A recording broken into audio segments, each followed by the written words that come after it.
Hello guys, দেখতেই পাচ্ছ welcome to the আমার রাজমিস্ত্রি। আজকে আমাদের বাড়িতে মিস্ত্রি লেগেছে, তো আমি দেরি না করে কাজে লেগে গেলাম। জলটা পড়ছিল তা তাড়াতাড়ি করে কাজটা শেষ করছিলাম, নাহলে জল চলে এলে সব ধুয়ে নিয়ে চলে যাবে। কাজ করতে করতে কি জল চলে এসেছে, তো দেরি না করে তিরপলটি আবার ঢাকা দিয়ে দিলাম মশলাতে, নাহলে সব বাতাসে এবং জলেতে ধুয়ে নিয়ে চলে যেত।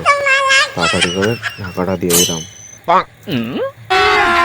अभी मजा आएगा ना भिड़ो। ঢাকাটা দিয়ে তো এখনও মিস্ত্রি আসেনি, তাই ভাবলাম দু একটা অ্যাডভাস্টার চাপিয়ে দিই, নাহলে আবার উড়ে নিয়ে চলে যাবে তিরপল।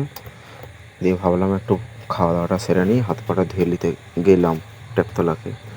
তো হাত পাটা ধুয়ে নিয়ে খেতে বসে গেলাম। দেখতেই পাচ্ছ গরম গরম ভাত এবং আলু ভাতে। খাওয়া দাওয়াটা শেষ করে আবার কাজে লাগবো। তো মিস্ত্রি আবার এসে বলছে যে 1 বস্তা সিমেন্ট লাগবে, সিমেন্ট শেষ হয়ে গেছে। তো দেরি না করে সাইকেলটা নিয়ে চলে গেলাম আনতে। দেখেছো রাস্তার কি অবস্থা, চেপে আর যেতে পারছিলাম না,